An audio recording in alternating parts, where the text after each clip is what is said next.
भगवान श्री सीताराम जी की मंगलमयी महती कृपा, श्री हनुमान जी महाराज का अनुग्रह और हम सबका परम सौभाग्य, ये गुरु की दृष्टि का प्रसाद है कि हम सबको पृथ्वी पर विद्यमान वैकुंठ में आने का सौभाग्य प्राप्त हुआ है। ये गुरु की कृपा दृष्टि का प्रभाव है। पूज्यपाद गुरुदेव भगवान के चरणों को वंदन करते हैं। सदगुरु भगवान परमहंस श्री सन्यासी बाबा के चरणों को वंदन करते हैं, प्रणाम करते हैं। बागेश्वर बालाजी के चरणों को वंदन करते। देवभूमि उत्तराखंड, जहां के कंकड़ कंकड़ ही शंकर शंकर है। क्या अद्भुत भूमि है उत्तराखंड। एक तरफ केदारेश्वर, एक तरफ केदारेश्वर नाथ, दूसरी तरफ बद्रीनाथ विराजमान है। धन्य ये बद्रीनाथ, कल कल किल्लोद करती हुई अलकनंदा माता की धारा, और धन्य है यह बद्रीनाथ। कितनी अद्भुत अद्भुत पर्वतमालाएं हैं, संत हैं, गुफाएं हैं, उन विरक्त महात्माओं की सुगंधी है, उनके तप का प्रभाव है, उन योगियों की मुस्कुराहट, इन संतों के चेहरे पर व्याप्त वो भगवान का तेज। इससे लग रहा है कि हम लोग मानो बैकुंठ में ही विचरण कर रहे हों। ऐसी पावन भूमि को हम सब साष्टांग दंडवत प्रणाम करते। यहाँ की दृश्य और अदृश्य शक्तियां, हमें भरोसा है सब कथा सुनने आई होंगी। यहाँ की वो आत्माएं भी कथा सुनने आई जो कई जन्मों से भगवान के भजन में घूम रही हैं, जिन्होंने शरीर नहीं पाया लेकिन इसी बैकुंठ में, इसी बद्रीनाथ में आनंद ले रही। वो आत्माएं भी यहां विचरण कर रही होंगी, उन सिद्धों की, अवधूतों की, फक्कड़ों की। अब वो अमलात्मा, वो विमलात्मा, वो महात्मा, वो योगी, वो जपी, वो तपी, वो वैरागी, गिरिपुरी, सरस्वती, अनेक प्रकार के महापुरुष, परंपराओं का प्रवर्तन करने वाले, भक्त परंपरा के साथ, वैष्णव परंपरा के साथ भगवान श्री गोविंद नर नारायण भगवान जो यहाँ विराजमान, उनके स्मरण में जो लिप्त हो गए हैं, जो लय हो गए हैं, विलय हो गए हैं। जैसे दूध में पानी मिलने से पानी की मात्रा कितनी भी हो, पर दूध में स्पर्श होते ही उसका मूल्य दूध के समान हो जाता है। वैसे ही आत्मा कोई भी हो, वो जब ब्रह्म तत्व में विलय होता है, जब वो भगवत तत्व में विलय होता है, जब वो ईश्वर तत्व में विलय होता है, जब वो भगवान की उस चेतना में विलय होता है, तो वो साधारण आत्मा भी परमात्मा की तरह पूजनीय हो जाती है और ब्रह्म के समान हो जाती है। राम ही सुमिरिय, राम ही गाये। धन्य है इस भूमि को वंदन। सभी संत जनों को हमारे मंच पर दक्षिण भाग में महायोगी नेपाल की भूमि के जगत गुरु भगवान विराजमान, उनके चरणों में नाक रगड़ कर दंडवत प्रणाम।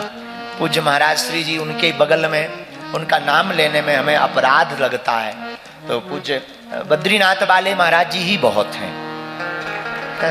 उनके मित्र भी बैठे हैं, उनको भी बुरा ना लगे, इतने में ही समझ जाएंगे, बल्कि इनके मित्र का तो अलग रिश्ता है, वो हम नहीं कह सकते। तो पूज्य महाराज जी के भी चरणों में दंडवत प्रणाम। ये दो तीन विभूति विचित्र बैठी हैं, इनको मंच से, आपकी चमक धमक से ज्यादा मतलब नहीं। मौनी बाबा जी बैठे हैं, त्रिशूल लिए हैं, एकदम मौज में रहते हैं, कोई तीन तेरा नहीं। मिल गए तो मिल गए, नहीं मिले तो जय बजरंग बली। चमक धमक से दूर मुस्कुराते रहते हैं, और मुस्कुराते भी सबके पास नहीं। हमारी आदत है हम सबको मुस्कुराते, ये किसी किसी को मुस्कुराते। ये सबको नहीं मुस्कुराहट देते। आप कुछ भी कर लो, आप महाराज जी भी नाम ले रहे थे, कोई फर्क नहीं, आप नाम लेते रहो, क्या दिक्कत है, नाम लेते रहो, नाम ही तो। तो ये जो त्रिशूल लिए महात्मा बैठे, मौनी बाबा है, छोटे से यहीं पर है, आज से नहीं है, ये छोटे से यहीं कंदराओं में आनंद लेते हैं। नाम मौनी बाबा, अद्भुत महात्मा है। ये सबको नहीं मुस्कुराते, हमको तो देख के मुस्कुराए। ये कृपा है, ये कृपा है। अब हंसे मतलब महाराज जी फंसे। मौनी बाबा जी के चरणों में भी नाक रगड़ कर दंडवत प्रणाम। उनके बगल में बर्फानी बाबा जी विराजमान है, उनके बगल में दो अनंत महापुरुष, उनके चरणों में यज्ञाचार्य जी, सबके चरणों में दंडवत प्रणाम। बहुत लेट हो गया, लेकिन अपन को करना ही क्या है? लेट हो भी गया, यहां करना क्या? भजन ही तो करना है, खाना पीना है। तुम अगर तुम्हें जल्दी फ्री कर देते तो तुम्हें पढ़ना है। अगर पूछो क्या करना है गुरुजी, पढ़ना। पढ़ना नहीं, बुंदेलखंड का शब्द है पढ़ना। पढ़ना, करना क्या है? रोटी तुम्हें बनानी नहीं, झाड़ू पोंछा लगाना नहीं, और पुरुषों को भी पैया पप्पू खिलाना नहीं। करना क्या है? भजन ही करना है। तो लेट भी सही, भगवान का भजन भी वैसे भी थोड़ा सांझ तले और आनंद, बाहर की ठंडी शीतलता हवा बहेगी बद्रीनाथ की, ये कंदराओं का आनंद, ये हिमालय का आनंद। हिमालय क्या अद्भुत आनंद है, ऐसा लगता। आज तो हमने और महाराज जी ने दोपहर में भोजन विलंब प्रसाद पाया, पर हम सब लोग बोले आप अंदर कक्ष में पाओ। हमने महाराज जी की बाहें पकड़ी, बाहर बैठ गए, कंदराओं को देख देख कर भोजन पाया। वो अलग आनंद था, उसका एक अलग रास्ता। बाहर सामने भीनी भीनी हवा चल रही और ऋषि गंगा बगल से बह रही थी। ये देखो नजारा। ये हाँ हमने प्रसाद, हम कहा बहुत कमरे में तो पा लिया, अब थोड़ा खुले में पाना चाहिए। तो सब लोग आए हैं, कुछ यहाँ के निवासी रहवासी देवभूमि के बैठे, हम उनको भी दंडवत प्रणाम करते हैं। आप लोग भाग्यशाली, प्रशासन के लोग बेचारे 3 बजे से बैठे हैं, बाबा जी आएंगे 6 बजे चले जाएंगे। देख लीजिए बाबा जी 6 बजे ही आए हैं। प्रशासन के लोग हमारे कारण बेचारे परेशान हो रहे हैं। कोई नहीं, 2-3 दिन झेल लो। हमारा क्योंकि एक ही नियम है, कोई नियम नहीं है।